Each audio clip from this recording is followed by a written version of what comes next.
Well, I'm going to definitely skip the introductions, all right, because it's been a lot of back and forth. First of all, thank you for choosing this session. I know there are many options, but I promise it's going to be worth it, especially after what you guys have waited. My introduction, you know, I work for the Global Black Belt team. I'm a principal solution engineer.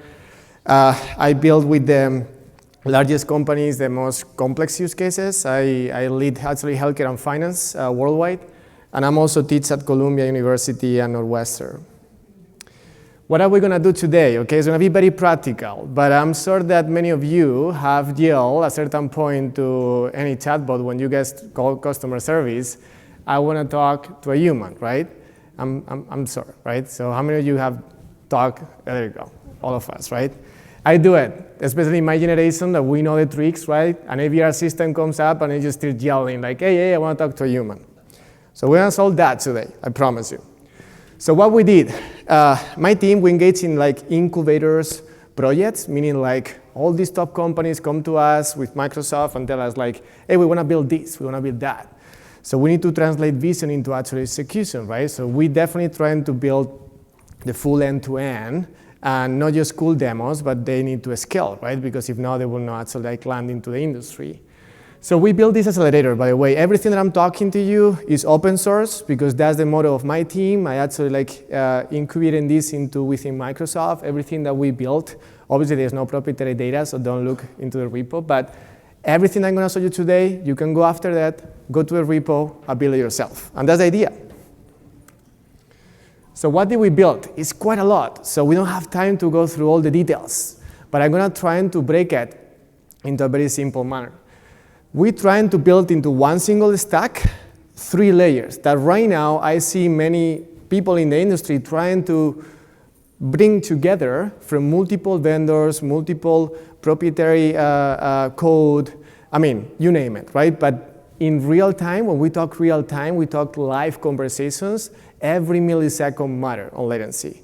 And every piece of the puzzle, of the pipeline, matter a lot, twice, right? So what we did is basically built into one single stack, the AI layer, the application layer, and the telephony layer into one single accelerator to build an experience that, again, what I'm going to show you is actually 9 months old. So probably you're going to see something like, hey, I've seen this with OpenAI last week or last 2 weeks when they released a GPT real time. We already are there, but what we built was 9 months ago, and you will see the experience that we had. So before we get into actually the demo, because I'm going to break the architectural, the complexity for us into like, I'm going to show you the experience, and then we're going to like re-engineer back to be like, how did we build it, right? I want to make sure that we talk about the AI layer before we move into the application layer and the telephony layer. How many of you guys have built voice agents? Do you guys have seen it? Okay, all right. So you have 2 options right now in the industry, right? You can go through like the speech-to-speech APIs, meaning like they're already built for you, meaning like you just need to send the raw audio and then you will get the audio back, right? And then you have the other option, which is build it yourself. And when I mean like a build it yourself, what do I mean by that? In the end, you just need to chain a pipeline of 3 main services. The first one, the speech-to-text, which is basically the service that gets that speech and converted into text, right? So it's the recognition, the raw audio and converted into text, the transcription service that is actually quite old, right? All of us, we use it. In fact, speech services is probably the AI service most used worldwide in all of our applications. And then you have the magic, right? The reasoning layer, the large language model, the small language model, that before was actually bot framework, right? In the end, they were like bunch of deterministic pipelines that you were basically answering based on one conditions, you were answering to B, to C, to D. They were very rigid, right? And that's why actually the experience with the bots is actually they were not quite there, right? Because you can do too much, right? It's all pre-code and it's not deterministic, right? So when the LLMs and SLMs came into the picture, as all of you guys have experience with Copilot, ChatGPT, text-to-text basis is actually mostly about it's able to capture the reasoning and capture the context. I'm not going to get into that. We all know that, right? So then the third big elements on that pipeline is text-to-speech. Once the LLM or SLM is able to like answer that question coming from the user, whatever it is able to output that back to the user, right? And that is actually an element that is improving quite a bit. I know you have seen it, but you have 11 labs. Ourselves, we're actually improving quite a bit. The voices are getting much realistic. They're much better in capturing the sentiments of the text, able the punctuation, the accents. So it's getting better and better, and that is key because actually makes feel more human when you're actually talking to these bots, right? And all of us have seen the progression last year when you were talking to our copilots, when you're talking to ChatGPT, the experience is just getting better and better. Now, let's get into the engineering phase, where all of us, we love it probably, right? Which is we know, is very linear, right? We have like speech-to-text, LLM, SLM, and again, text-to-speech. But what about the complexity of the human nature when we're talking human to human? There are one that is actually quite complex that we actually don't realize that, but is understanding when to talk or when to stop, right? Because when we are talking a conversation, we're actually having a multimodality conversation. I know when you're trying to talk, I see a lot of details, right? But in a conversation, it's just only you against the bot, right? So there are two elements that here we need to take a look to it. One is the turn detection. So when actually the bot understands like, hey, the human is trying to talk, you need to shut up. And the other one is actually like the interruption cancellation, which is mostly about not only understanding what is an interruption going, but when actually the end of the speech is happening, right? And this is as simple as this, right? You have a turn detection, it's mostly a semantic model, it's a deep learning model in most of the cases when it lives in the client side. So for example, speech-to-text, our SDK, it has already a built-in BAD, right? So you basically rely on a deep learning model that is trying to predict the end of a speech. And once you're trying to predict the end of the speech, it gives you like a time which you can configure it. So it's like, okay, Pablo, stop talking now. It gives you 300 milliseconds, 400 milliseconds. And then it will actually stop that recognition and send it back to the LLM SLM. All right? I mean, we could get much deeper into it, but that gives you an idea of how these voice agents in them work. They are the stitched together pipeline between three event elements, and then the BAD, the noise recognition, all these elements that you want to add in between, is up to you depending on the use case that you have. Now, let me show you a little bit of what we built, because I think that that's why we are here. So this is, if I'm able to bring it to the other screen, guys, this has been challenging. Can you guys see it? Yeah, right? Awesome.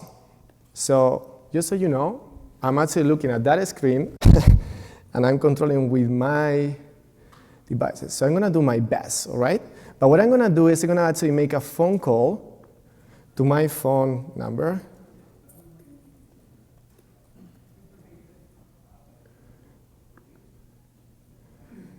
And I'm going to have a conversation with the agents. Someone is calling me.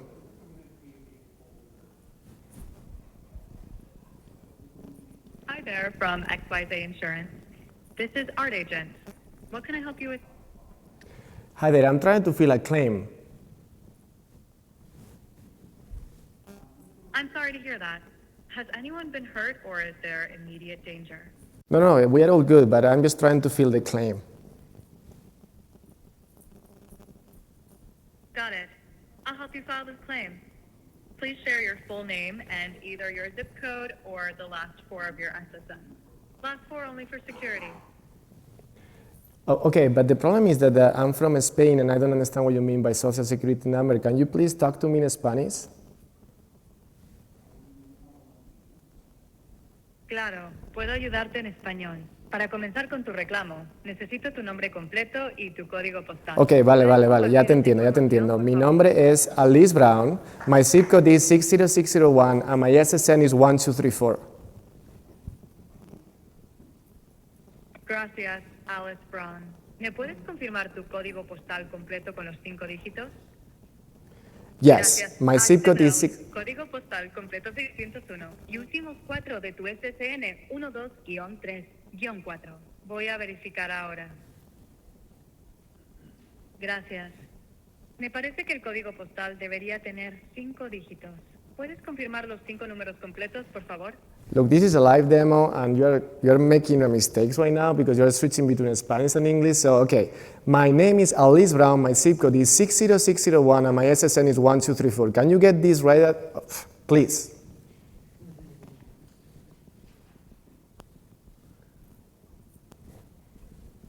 Thank you, Alice Brown. Zip code 60601 and last four of SSN1-2-3-4. Let me verify this information right away. One moment. Thank you, Alice Brown. You're verified. I'll connect you to a claims specialist right away to help you file your claim. Hi, Alice Brown. This is the claims specialist agent. I understand you're calling about new claims.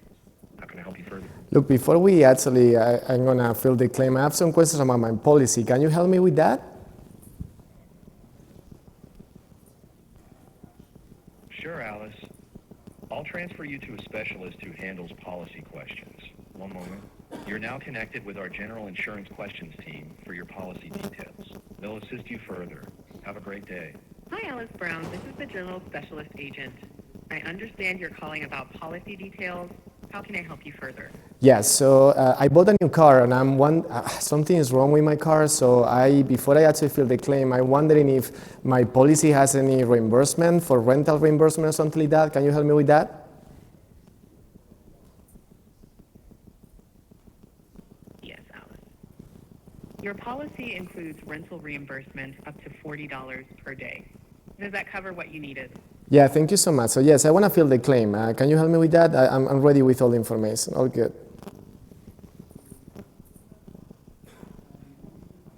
Got it, Alice. I'm transferring you to a claims specialist now. They'll assist you with filing your claim. Thank you. Welcome back, Alice Brown. Claims specialist here. What else can I assist you with? Well, guys, I could keep talking with this. We're actually fighting against also the speaker here. He was actually getting into, it's very sensitive about the noise, the background noise. I think that we lost the connection right now, but I think that what I was trying to demonstrate is that we did a multi-agent conversation with 3 different agents talking in parallel, right? They were able to hand off to the agent that actually they needed to do the different tasks. So the first agent was actually be able to authorize myself. And again, it's agentic just for one single reason, because it's able to loop over the season and it's able to make a tool call. A tool call means a proprietary code that I have, right? So just so you guys know, there are insurance companies that this process, it takes up to 30 to 40 minutes for intake of information, because my accent, your accent, everybody's accent, different languages, these type of bots can able to handle 150 languages. Different accents, everything, right? You can throw it to them, everything, because they understand the context. It's all about the embedding base, right? And not just that, right? We actually have it totally like framework agnostic, when you can actually like literally can plug in and play your framework, because the key here is that we're building single agents. Those single agents that I was describing before as that stitched pipeline. Let me try to get back to the slides. If you're able to connect back, we'll do our best. Do you guys like the demo? There you go, with some energy. All right. So by the way, that's 9 months old. We are actually having a version 2, version 3 already like hidden. It's gonna be published soon too. But the key is that we built all of these when there were no GA services of voice-to-voice agent. Everything was like, everybody were panicking about like, hey, I saw that demo from San Alman and I actually wanna implement it on my own company. Like, well, hold on, we gotta do a lot of layers for it. So that's what we did. This is like full from scratch, all GA services end-to-end. So let me try to get back and see if we can get the slides back into the line. Just give me one quick second. So then we can get a little bit deeper into the architecture. I guess that's what we're looking for, right?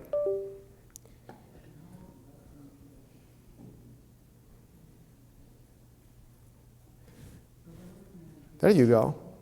Some good news. If I would have not, we could have like a voice deployed AI support customer, so they will help us to do all of that much easier. Because you can add video to it. That's the video of it, right? Voice is just a modality. We have text and voice, but you can also add video as well.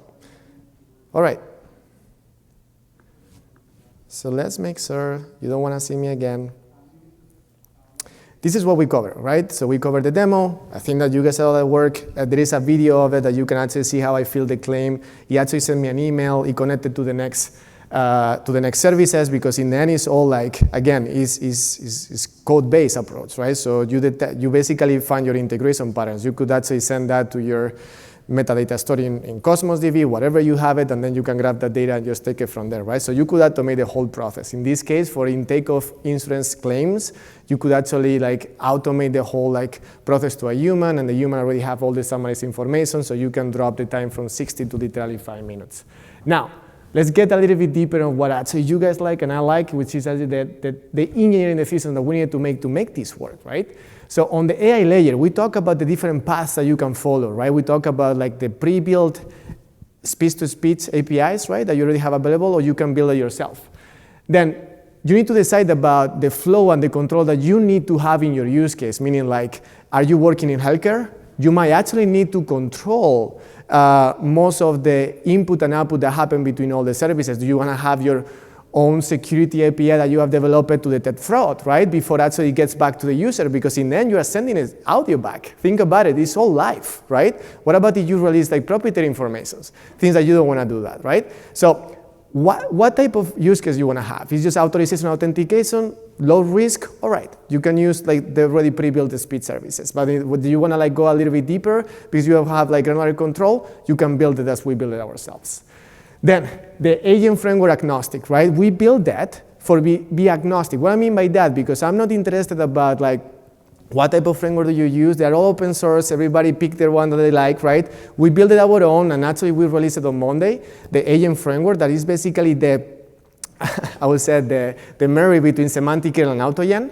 So just take a look to it, because it's actually, we're going to integrate it too in this workflow that we have, but it's a really, really good framework. But again, it's just code. It's just a layer of things that you basically use. So it's not something that I'm actually going to be very opinionated about it.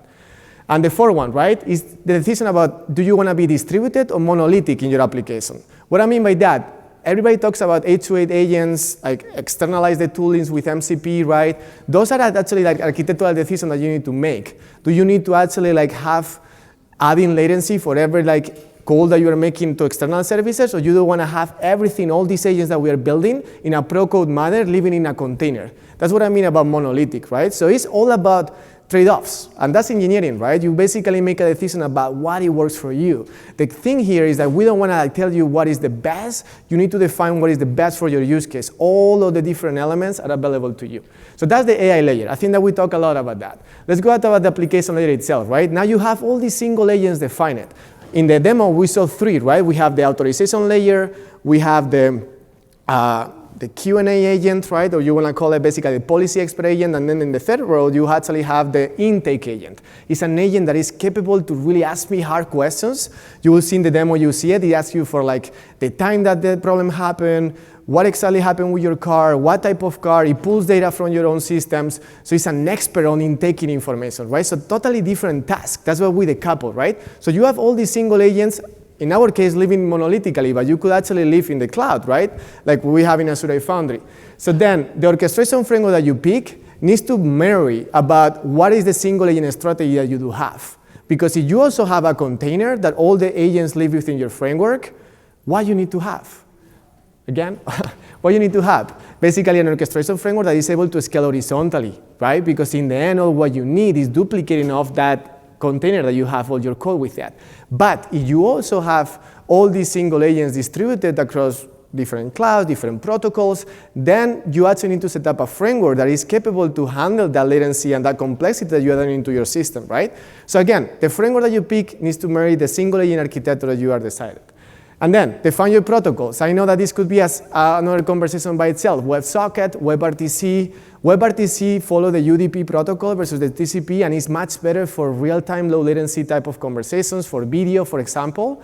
So WebRTC seems to be like the modern approach for the voice-to-voice layer, but WebSockets are stable and are easy to develop with fast APIs, right? As we know now. So if you want to have WebSockets, look, it's an engineering decision, but I tell you could do it as well.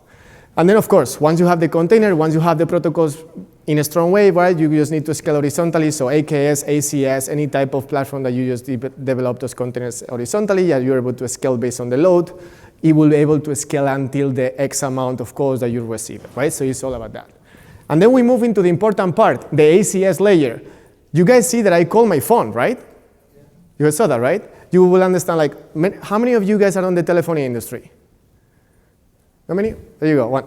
So he probably understands, right? But ACS is our service that empowers teams. So when you call teams, right, you basically have a telephony provider in the back end, right? That for us is called ACS, Azure Communication Services. So what we have is basically a service that is a lightweight Azure Communications as a service that you can actually sit on top of the architecture that is capable to connect in bidirectional streaming that WebSocket that you connected from the application layer to the ACS. And that allows you not only to have this telephonic conversation in a greenfield approach, it also allows you to connect to your IVR systems. And that's quite important because today you might actually have in your company those complex IVR systems that you don't want to migrate to. It's very complex. It's a lot of years to develop those systems to move right. You don't need to do that, right? What you could do is deploy these type of patterns and just reroute that call from the IVR system all the way to the Azure Communication Service, and they can actually do through a zip transfer, and we can get into different protocols, but you can transfer call from A to B. So then you can actually, without completely destroy your investment in IVR system, you can actually just integrate these agents within your IVR systems itself. So it seems that it might be over time. So I just want to finish with the following one. We are releasing actually the Voice Live API. This is quite new. If you want to take a look, the same framework that we are building, but just having all of these packaged in a much more managed manner and enterprise manner, so you could actually deploy these much faster on your side. But again, the framework remains the same. All the pipeline that we have built actually is going to be exactly the same that we did before. If you guys want to go deeper into this, because there's a lot of things that I skip it because it's a lot of complexity in how you put all these things together. We're going to go deeper with my team on November 5. We're going to explain the whole architecture with time. We're going to go through the code, and we're going to allow you to actually ask as many questions as needed, because the goal that we have is really enable voice live agents for everybody, not just for the companies that can afford it. So that's actually what we're trying to do. So hopefully you guys join us. I will set it later on in the chat. And if you want to have access to the GitHub, and you guys access to my LinkedIn, and you guys want to chat with me later on, just take a picture and we can take a look at the conversation. Well, not sure if we have time for questions. Probably not. Probably not. Well, so I want to be around for an hour, so you guys want to dive deeper into any of those topics that I rushed. Let's talk later, okay? See you there.